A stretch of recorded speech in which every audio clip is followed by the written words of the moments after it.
जो अगले स्पीकर हैं वो हैं शाहरुख आलम जी। ये सुप्रीम कोर्ट में लॉयर हैं, ह्यूमन राइट एक्टिविस्ट भी हैं, दिल्ली दंगों का जो केस है वो भी यही देख रही हैं। तो अब मैं इनसे अनुरोध करूंगा कि ये अपने विचार साझा करें। बहुत शुक्रिया। I am very impressed with this audience. To sit through 2 hours and 5 talks waiting for a cultural program is not easy, and the strain is showing on some of your faces. But I'll just come and sit here. हम यहाँ आराम से अपना कागज फैला लें, फिर आपसे बात करते हैं. हमको कहा गया है people wouldn't be able to look at you clearly because it's dark on your face. Like that's all right. I'll हाँ ठीक है क्योंकि कागज फैलाएंगे यहाँ पे, पढ़ेंगे कागज में से. हम ये कह रहे थे कि रोलेट एक्ट पे बोलने को कहा था सुशील ने, मगर जो टॉपिक है वो और लंबा है. British Raj, Rowlatt Act, UAPA. So let me start with, I've just been reading this very interesting book. पतली सी किताब है, Transcripts of the Trial of Bahadur Shah Zafar, the titular king of Delhi. तो उनका जो ट्रायल हुआ था जनवरी 1858 में लाल किले पे हुआ था, और पूरा ट्रायल मेरे ख्याल में 125 पेज की किताब है. And it starts with saying that he's just the titular king and he's been charged with rebellion, treason and murder. जब आप पढ़ना शुरू करें तो जो प्रोसिक्यूटर थे, मेजर MF हैरियट उनका नाम था, वो ब्रिटिश सरकार की तरफ से प्रोसिक्यूटर थे. The first thing that strikes you is that he's not speaking to any rule of law. The prosecutor is not speaking to any rule of law. He's not appealing to any kind of procedure, any kind of due process, any rule of evidence. What he's articulating is ruler's grievance. कि हमको कैसे challenge कर दिया. वो जो पूरा articulation है, वो जो एंग्जाइटी है कि इस्टेब्लिश्ड सरकार को किसी ने कैसे चैलेंज कर दिया, एंड इन्वोकिंग अ फियर कि देखो अगर ऐसे हुआ तो इंस्टेबिलिटी होगी, chaos होगा और वायलेंस होगा. And that is what he's appealing to. He's appealing to fear, he's appealing to insecurity, and he's appealing to prejudices. Prejudices that were very much present in the British public and the British administration. He's just appealing to that. And that is something very surprising, because lawyers are always taught that you speak law in court. You only speak in terms of rule of law. But the prosecutor here is not doing that. और बहुत interesting बात यह है कि 3 चीज़ों पे जिस पे रिलाई कर रहे हैं हैरियट, वो तीनों चीज़ें आज भी सर्कुलेशन में हैं. पहली चीज़ है फूड प्योरिटी पोल्यूशन. वो जो पूरा ग्रीस्ड कार्ट्रिज का वो था कि खाने में प्योरिटी ज़रूरी है, नहीं तो पोल्यूशन हो जाता है. That is the ट्रोप. दूसरा ट्रोप है कॉन्स्पिरेसीज, फॉरेन हैंड. और तीसरा ट्रोप है कि इन्वेस्टिगेशन जारी है. बहादुर शाह जफ़र के ख़िलाफ़ इन्वेस्टिगेशन जारी है. अभी सबूत नहीं मिल रहे हैं, मगर मिलेंगे. आप पेशेंस रखिए, सबूत मिलेंगे, अभी ट्रायल चलने दीजिए. These 3 tropes could be from the anti-CA protest trials. Nothing has changed. Let me read 2 or 3 paragraphs to you from Harriet's speech. सबसे पहले हैरियट ये कहते हैं कि जो ग्रीस्ड कार्ट्रिज की बात है ये बकवास है, ये हो ही नहीं सकता है. इसलिए कि मुसलमान तो हमारे वेटर्स होते हैं, बैरे होते हैं, और आज तक किसी मुसलमान ने सर्व करते वक्त एतराज़ नहीं किया है. No Muslim waiter has ever had a problem while serving pork at the table. So why are they making such a big deal of these greased cartridges? तो ज़रूर ये कॉन्स्पिरेसी है. नहीं तो अगर वाकई उनको कोई एतराज़ होता पोक से, तो फिर बैरे क्यों बनते, वेटर्स क्यों बनते, सर्वर्स क्यों बनते. और हिंदुओं के बारे में कहते हैं मेजर हैरियट कि इनको तो कोई अकल ही नहीं है. वैसे भी इनको बहका दिया होगा किसी ने, और इनको अगर इतना प्रॉब्लम था ग्रीस कार्ट्रिजेस से तो ये छोड़ देते. आर्मी में इनको ज़रूरत क्या है ड्यूटी करने की.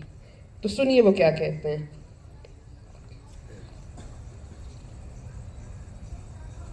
Sorry.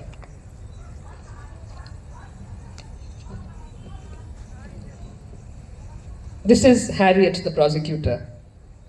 Although we may not possess positive evidence to the fact, yet it may fairly be presumed that the evening when the mutiny broke out was not the first occasion that these plotters of evil held their secret and sinister counsels together.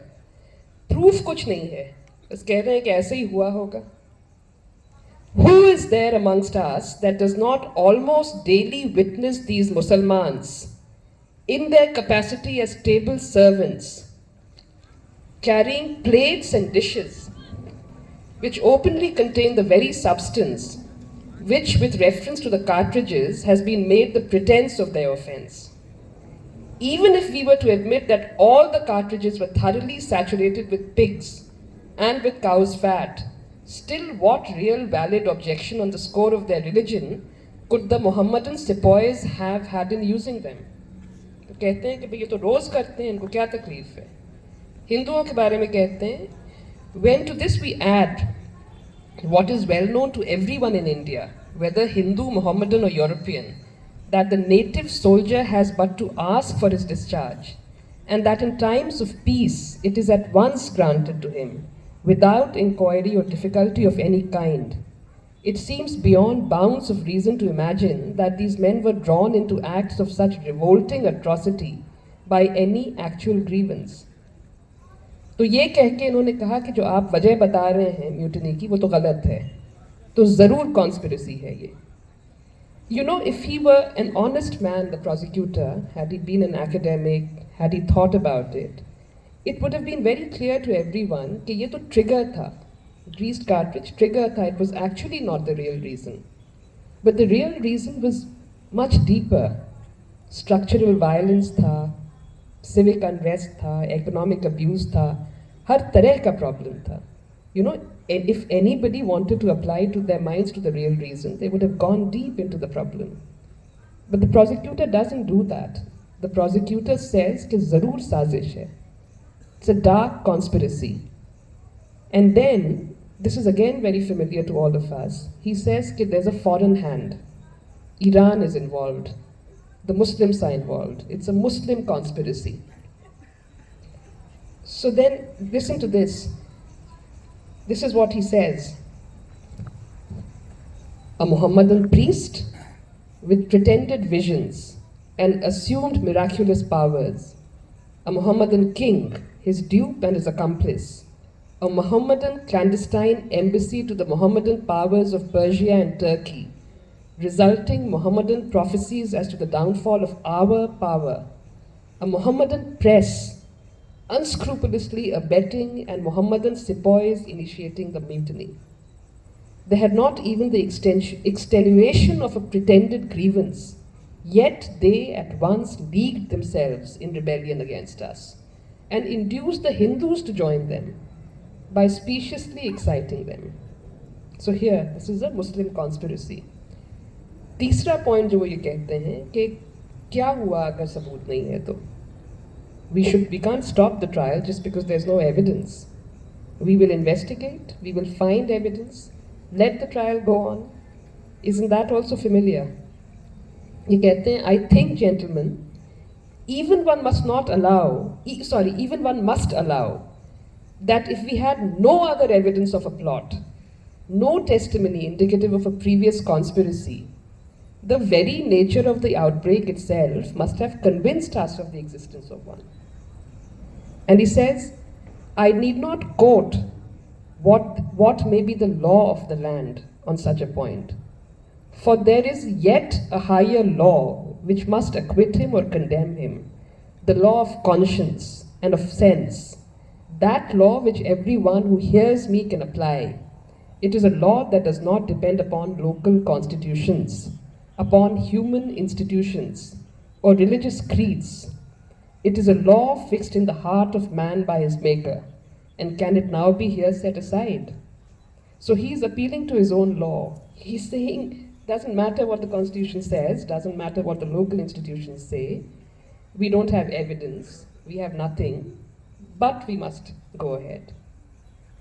And you do know that in conclusion, एक line का order है, 1.5 line का order है. Bahadur Shah Zafar is found guilty of all and every charge brought against him.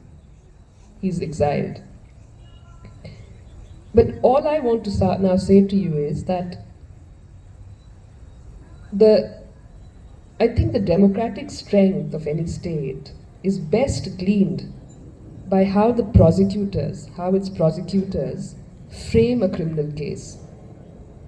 आप कितने democratic हैं, आपकी judiciary कितनी मजबूत है, कितना रूल ऑफ लॉ पर रिलायंट है, ये तब टेस्ट होता है जब आपके सबसे मुश्किल क्रिमिनल केसेस में प्रोसिक्यूटर कैसे फ्रेम करता है केस, प्रेजुडिस पर करता है या एक्चुअल रूल ऑफ लॉ पे करता है. And we all know how it's been framed in this day and age. So from the British Raj to the present day, actually the language of the prosecutor has not changed. The kind of framing of the case has not changed. The case against Bahadur Shah Zafar is very similarly framed to the case against these young protesters. Thank you.